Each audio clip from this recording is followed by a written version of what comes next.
Some movies leave us in awe, others never leave the page, but their stories still haunt our imagination. Imagine Stanley Kubrick's Napoleon, Spielberg's Night Skies, or Guillermo del Toro's At the Mountains of Madness. These films were all so ambitiously bold, they could have changed the course of cinema, if only they'd made it to the screen. Hi, I'm Sean Platt, lifelong storyteller and movie obsessive. I've always loved learning about the what could have beens of cinema. There's something magical about imagining these lost films and wondering how they might have shaped storytelling as we know it. Today we're exploring 11 movies that could have been but never were. Some were too expensive, others too risky, and a few were victims of bad timing.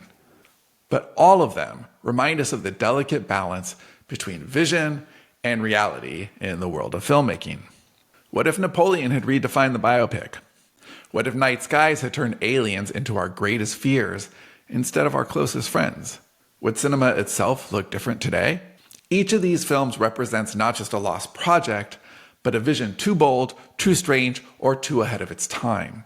Together, they're a portrait of what happens when art collides with reality. Let's start exploring. Number 1, Stanley Kubrick's Napoleon. Dubbed the greatest movie never made, Kubrick's Napoleon was an epic biographical drama about the French military leader. Kubrick planned everything from scouting locations in Eastern Europe to cataloging Napoleon's entire life in meticulous detail. What happened?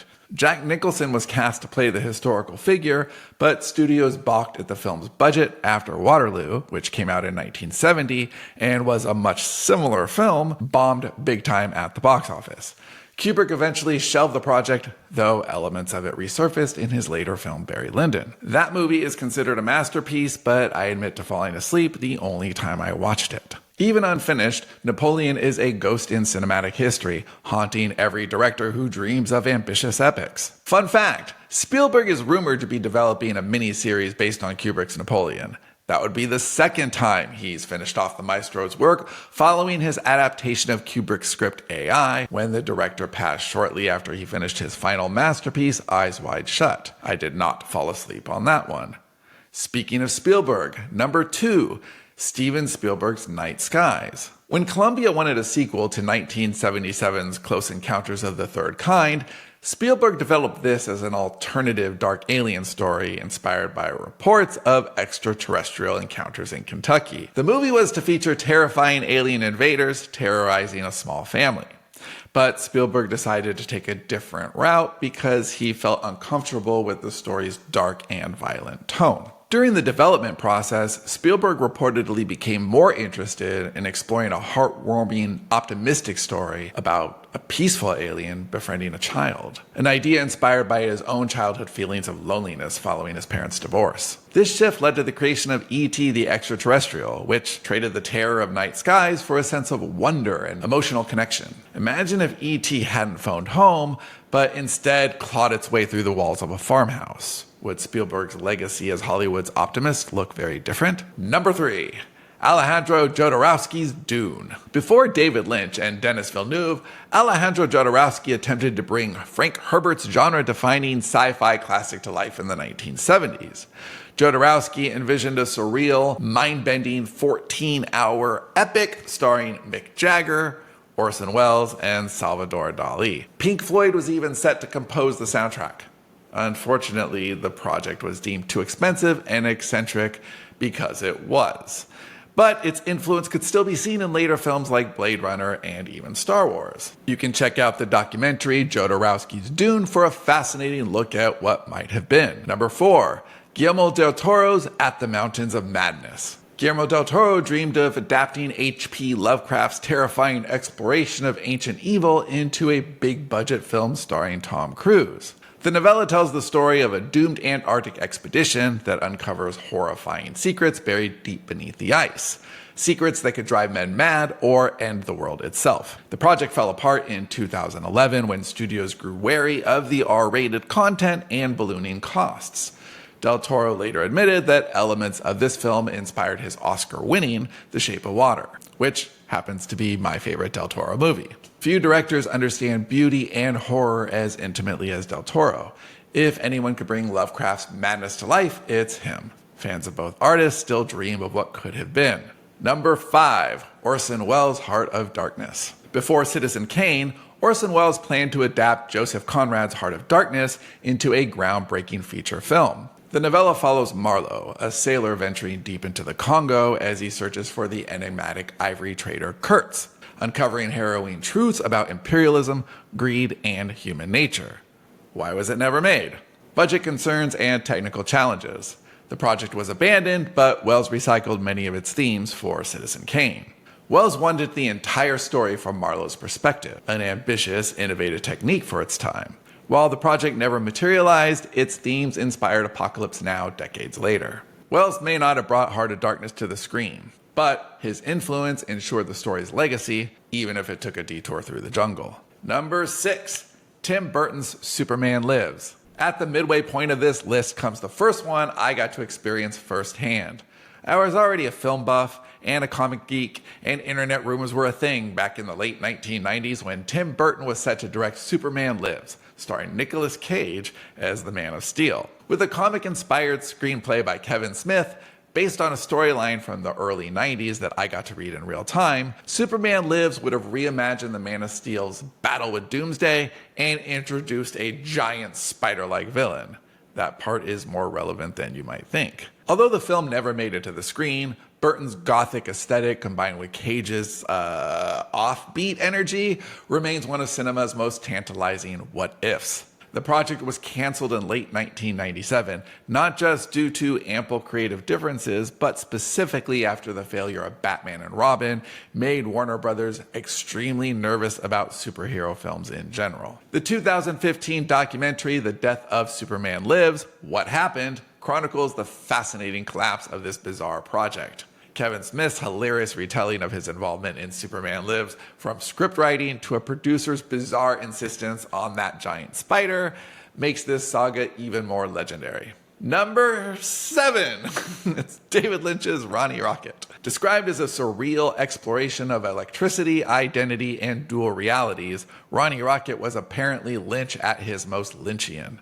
The film followed a small man with flaming hair navigating a bizarre, dreamlike world. Why didn't it happen? I'm sure you can guess on this one, but Lynch struggled to find funding, with studios rejecting the script as too abstract. Elements of Ronnie Rocket seeped into Lynch's other works, such as Eraserhead and Twin Peaks. Lynch's work, surreal, unsettling, and emotionally resonant, influenced countless filmmakers. Shows like Mad Men owe a big debt to Lynch's ability to capture the human psyche through dreamlike visuals. His Mulholland Drive directly inspired my book Axis of Aaron, co-written with Johnny B. Truant. Lynch's passing marks the end of an era, but his legacy remains eternal. Rest in peace to a true master of cinematic surrealism. Number 8. Ridley Scott's Blood Meridian. Ridley Scott once attempted to adapt Cormac McCarthy's violent masterpiece Blood Meridian. The novel follows a nameless teenager, the Kid, as he joins a gang of scalp hunters in the 1850s American Southwest. The book is a harrowing exploration of humanity's capacity for violence and the nature of evil, embodied by the chilling, enigmatic Judge Holden.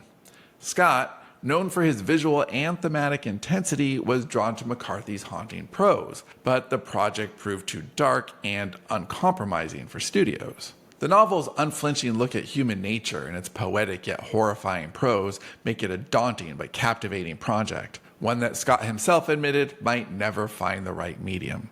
McCarthy fans are still waiting for an adaptation that does the novel justice. I have read the book and am okay leaving it there. Number 9. Alfred Hitchcock's Kaleidoscope. In the 1960s, Alfred Hitchcock planned Kaleidoscope, a thriller told from the perspective of a serial killer.